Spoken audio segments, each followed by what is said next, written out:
G'day, ZiggyD here, and welcome back for some more coverage on Skyforge. In this video I want to talk about world design, aesthetics, exploration, and basically how the quests and everything bring the world together. What is the design? What exactly do you do when you move about the world? Now this is one area overall where I think Skyforge has really let down. Aesthetically, the game is frankly beautiful. It's not quite as wow-worthy as I had with some moments with something like Guild Wars 2 or when I was flying around the eastern continents of Arcade. There weren't quite as many of those, whoa, the scope and beauty of this land is like mind-blowing. I didn't really have any moments like that, but overall the game is very attractive, and there have been a few moments where I had to stop and just do a slow pan.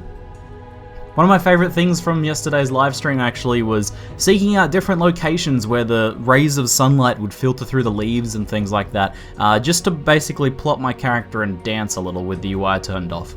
It's very satisfying seeing the lighting effects in the game. You know, technically the graphics I think are pretty fantastic. There are some sort of noise issues in some of the zones where things kind of don't render together perfectly, but overall the game looks fantastic. So it's a shame then that the game doesn't really have any exploration to speak of. Now the game features an auto run to the next quest feature, so essentially if you see a quest marker on your game screen you can point, aim at it and press spacebar and your character will automatically run there. Now usually in MMOs with exploration, I call this feature a cardinal sin. It's the worst of the worst because it makes everybody run the exact same paths and it limits any sort of exploration. And humans have a natural tendency to take the path of least resistance, and if there's a way they can auto run to the next quest to continue progressing the character, they will do that. Now it's not an issue in this game, and that's because there's virtually no exploration in this game whatsoever. So the auto running, you never really feel like you're missing anything because there's not anything to miss. So Skyforge is a heavily instanced game. The majority of missions that I've done in the first 20 hours of gameplay have been 1 to 3 player instances, kind of like mini dungeons that were extremely linear.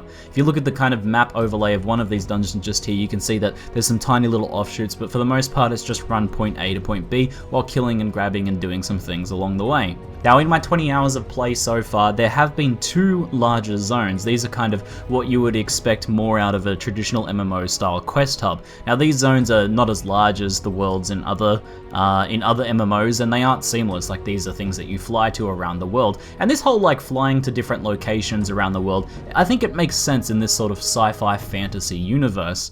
But it does mean that the world does feel very segmented and instanced. Now there's some positives and negatives to this. As I said, it really seems to limit exploration because there's no kind of moving from one zone to the next and finding some interesting things along the way. There's no like seeking out interesting sites or anything like that because you're essentially flying to all of these different places or actually teleporting to these different places.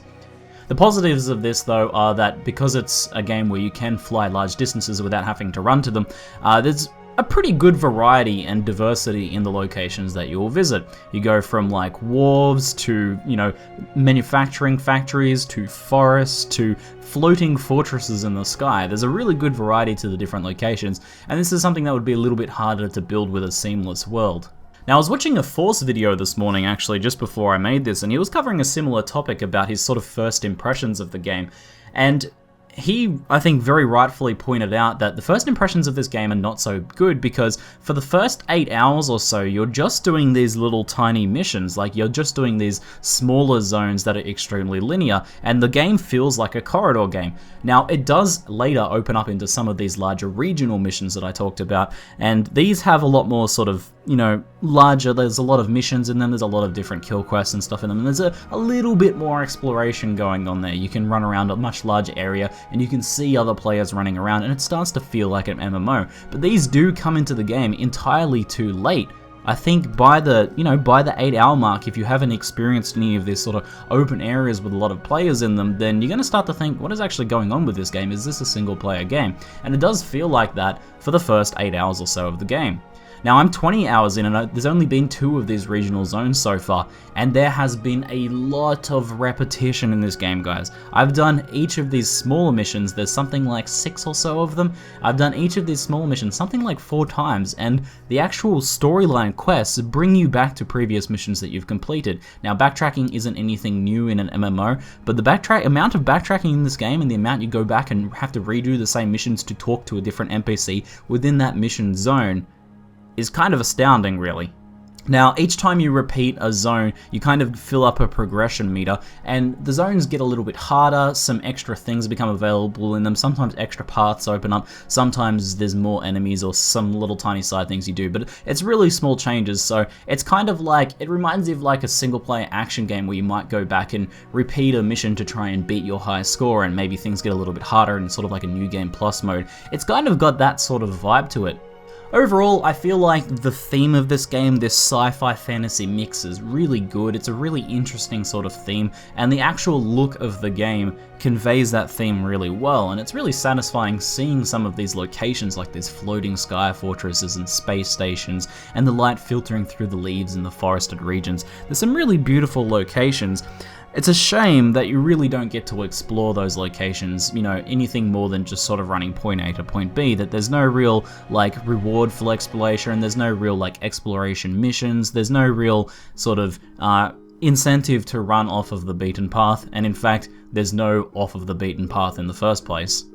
So as I was saying, this is something that I feel like lets the game down overall. There are some positives to it, like I mentioned, where you get a little bit more variety in the zones you feature. The problem then is that there's so much backtracking. It's nice to have this variety, but when there's so much backtracking when you're doing the missions 4 times over, it means that, you know, that variety sort of starts to become a distant memory very quickly because you start to see those same locations over and over again. So guys, again, this is a beta and I am only 20 hours in. I do hope that it opens up more and more further on. I believe I've just sort of unlocked one of the first longer dungeons. It's 40 minutes, a lot of them at this point have been 10 to 20 to 25 minutes. So I'm interested to see what this next location is when I try it out today on the live stream. But as usual guys, I'll continue my coverage of this game and breaking it down for you guys so that you can decide whether it's a game you're going to be interested in as it goes closer to launch. Anyway guys, if you have any questions about Skyforge, feel free to ask in the comments below. That's it for now. I'm ZiggyD, and thanks for watching. Guys, there's a little addendum at the end of this video. I kind of just wanted to ask what you thought about this style of coverage. I think I want to cover games, you know, fewer games more in depth. I like this idea of, over the course of a week, making an introduction to a video to a game, breaking down each of the different mechanics, and then doing a final thoughts or review at the end of that sort of week. I'm sort of testing this theory or this content style out with Skyforge, and I want to just know what you guys think about it. What would you like to see in that sort of detailed coverage? Do you think it's worth doing detailed coverage on new and upcoming games like this? Anyway guys, just a little bit of a request for feedback, so feel free to leave that in the comments below as well, and I'll check that out because I really appreciate it. I'm trying something a little bit new here. Anyway guys, I'll catch you guys next time.